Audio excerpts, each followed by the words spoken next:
то мы, пересчитав еще раз свои возможности, бюджеты, приняли решение, ресурсы другие, приняли решение, что мы будем работать еще и в Баткенской области. И вот общая цель проекта – это развитие цифровой грамотности, навыков сельских женщин и молодежи, сокращение цифрового развития в соответствии с целями устойчивого развития. Деятельность была направлена на продвижение использования цифровых технологий, вовлечение молодежи, женщин, органов местного самоуправления, организаций гражданского общества, сельского бизнеса в процесс цифровой трансформации, а также повышение потенциала образовательных организаций. Мы знаем все, как бы не секрет, что по сравнению со сверстниками, проживающими в городах, сельская молодежь и женщины, они находятся в невыгодном положении из-за различных факторов, в том числе слабой инфраструктуры, слабого доступа государственных услуг, сталкиваются с проблемой отсутствия перспектив образования, трудоустройства. И вот над этим всем мы работали. С кем мы работали? Следующий слайд – это с молодежью, с женщинами пилотных областей, с органами местного самоуправления, организациями гражданского общества, бизнеса, образовательных организаций. В особом фокусе в нашей деятельности были ПТУ и вузы. Вот про разрывы. Можно следующий сразу слайд.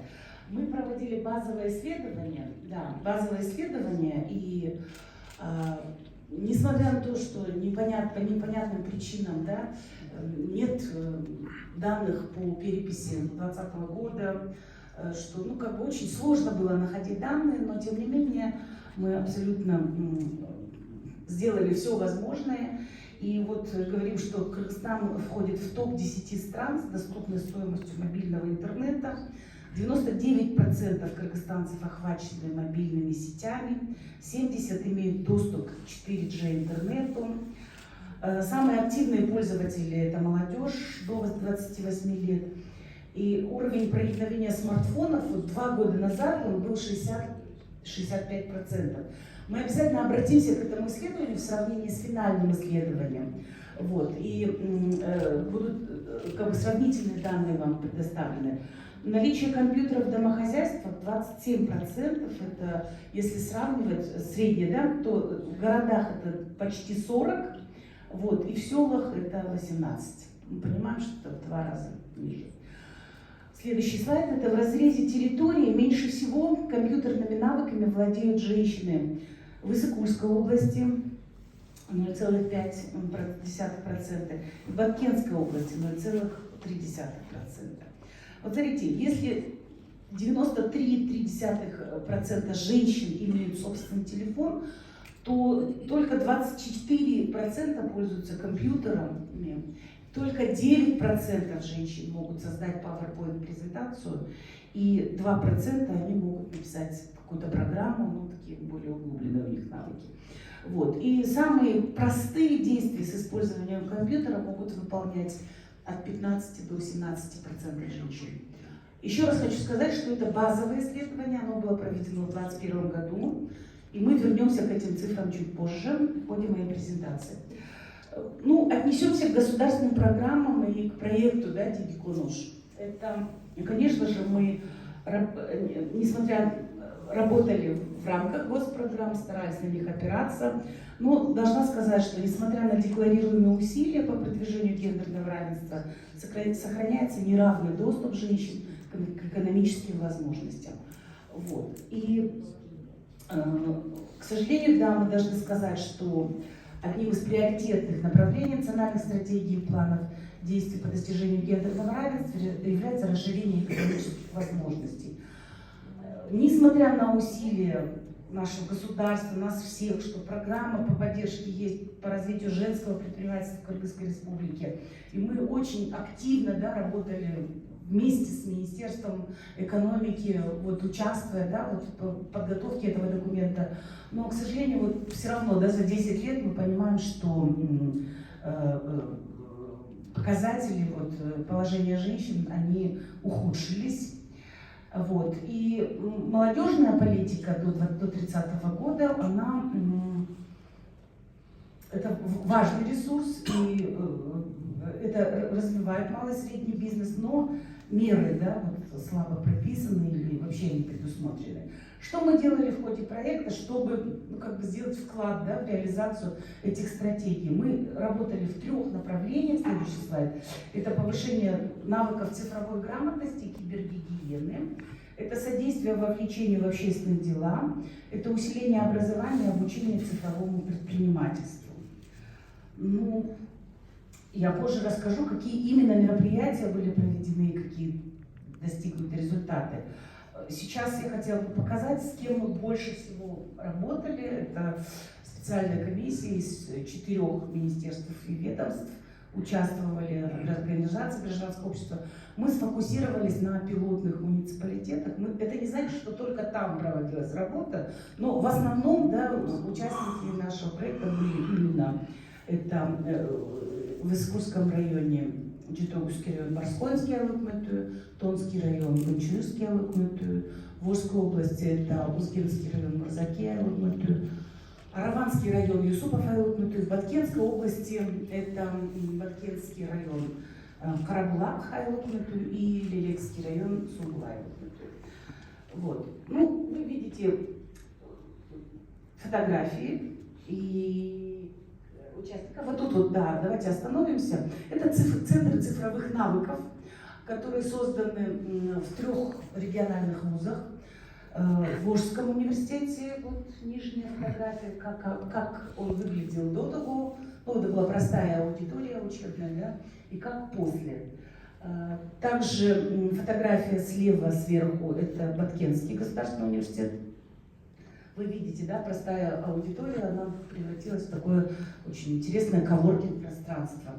Вот. И также Иссык-Кульский госуниверситет, тоже был компьютерный класс, но сейчас это класс совершенно другого уровня. Мы оснастили это все цифровыми панелями, разработаны правила использования этого центра всеми перечисленными бенефициарами, включая органы местного самоуправления. И мы с удовольствием еще раз хотим сказать, что центры открыты.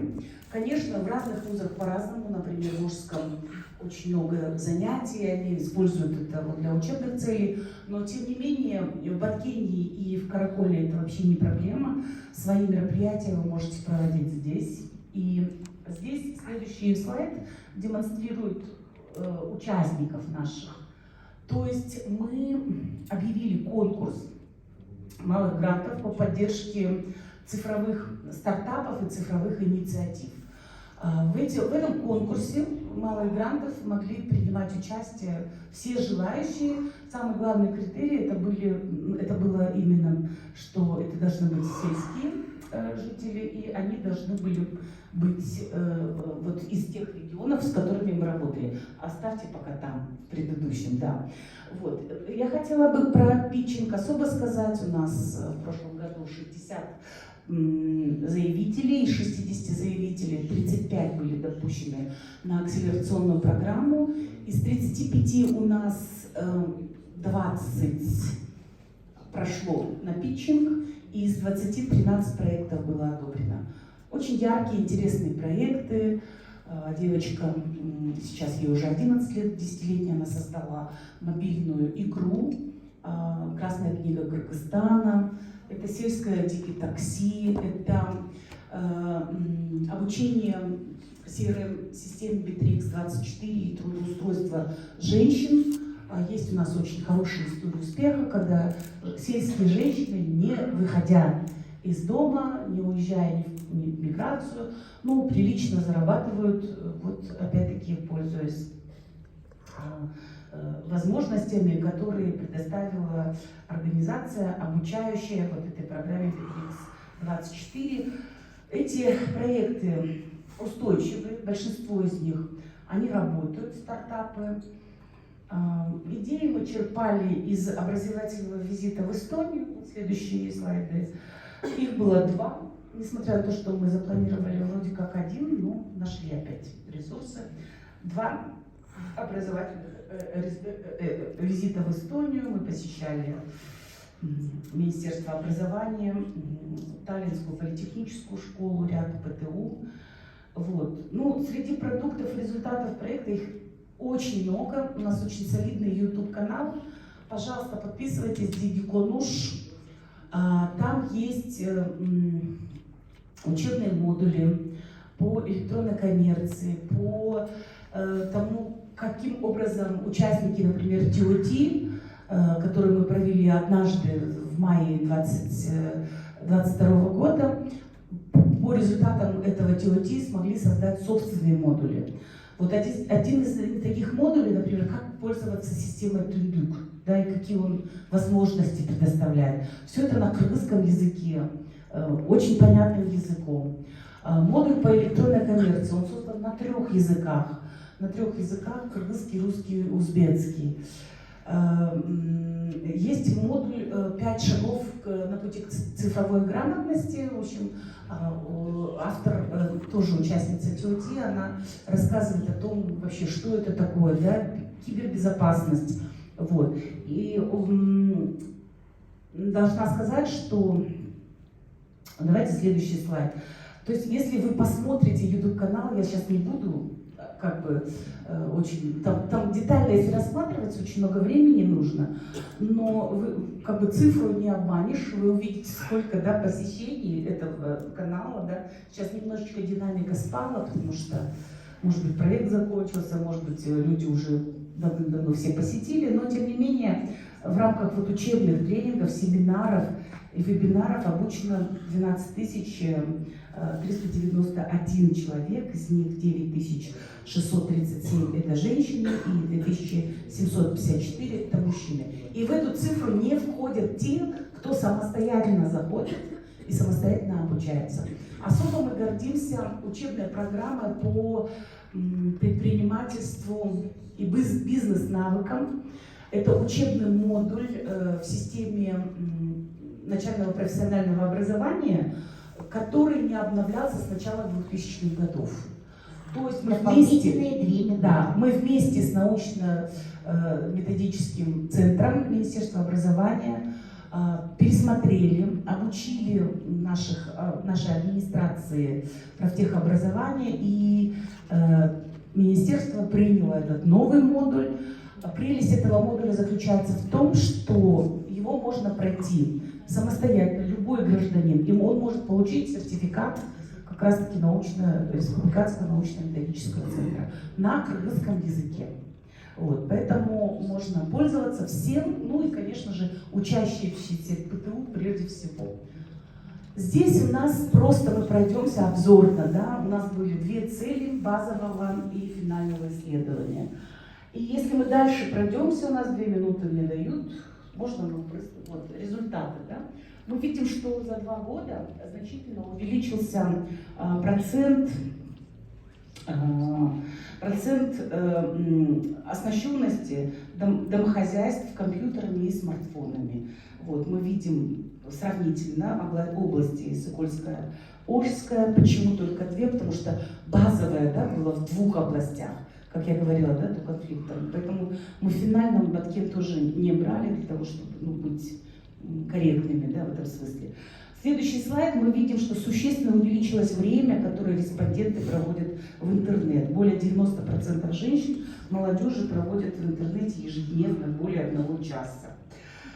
Следующее. По сравнению с 2021 годом существенно выросло использование электронной почты, онлайн-покупок.